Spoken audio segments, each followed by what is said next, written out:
চট্টগ্রামকে বিদেশির হাতে তুলে দেবেন, আমার কেমন যেন মনে হচ্ছে। এই কথাটা আমি সাংবাদিক বন্ধুকে অনুরোধ করবো, আমার এই কথাগুলো পারেন প্রচার করুন।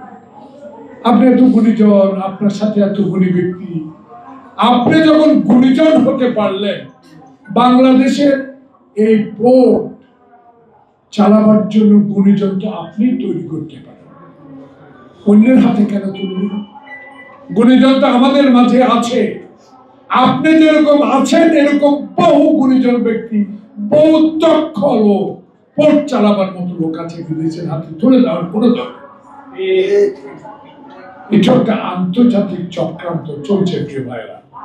তাই এসব চক্রান্তের হাত থেকে আপনাকে অবশ্যই বাংলাদেশের মানুষকে 1971 সালে খালি পায়ে হেঁটে যে যুদ্ধ করে দেশ স্বাধীনতা অর্জন হয়েছে 54 বছরে, অনেকে বলেন, অনেকে তখন চিৎকার দিয়ে বলেছেন আসেন মানচিত্র চিবাইয়া খাই।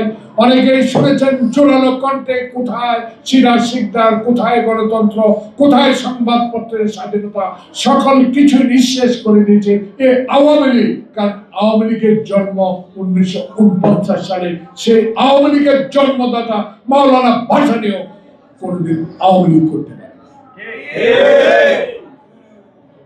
তাই শেখ হাসিনা নেতাদেরকে আমরা বলবো, কারণ এরা আমাদেরকে একটু আগে কমিশনার বক্তব্য দিয়েছে, 44টা না, হাজার হাজার মামলা, 16 বছরে 10 বছরের অধিক জেল কেটেছে।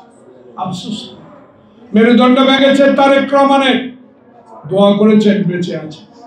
বহু রক্তাক্ত অবস্থা আমাদের বহু নেতাকে আপনারা দেখেছেন, হারুনের অত্যাচার দেখেছেন, বিপ্লবের অত্যাচার দেখেছেন, মির্জা আলমগীরের মতো বয়োজ্যেষ্ঠ নেতাকে টেনে হিঁচড়ে, রিজভির মতো একজন পঙ্গু লোককে টেনে হিঁচড়ে আব্বাস গয়সর এবং আলমের উপর, আমাদের উপর যে অত্যাচার হয়েছে সেটা দৃশ্যমান হয়েছে।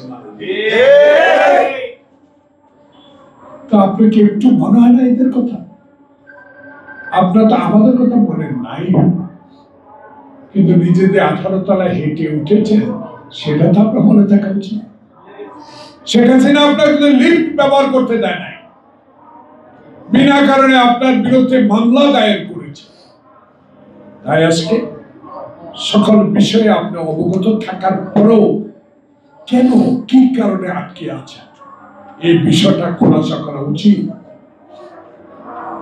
এই বিষয়গুলো কোথায় আটকে আছেন, কোথায় আপনার ষড়যন্ত্র, এগুলো জনগণের কাছে বলে দেন না। আপনি গুণী ব্যক্তি, আপনার যে সুনাম, সেই সুনাম নষ্ট হয়ে যাওয়া সম্ভাবনা বেশি।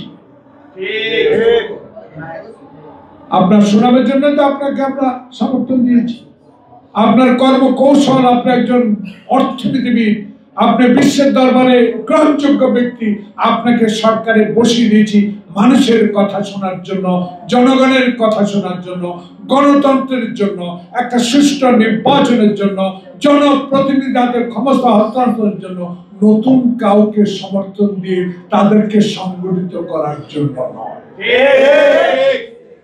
এই কথাগুলো যেন মানুষ না বলে। আজকে শেষ কি বলতে চাই, নো করিডোর,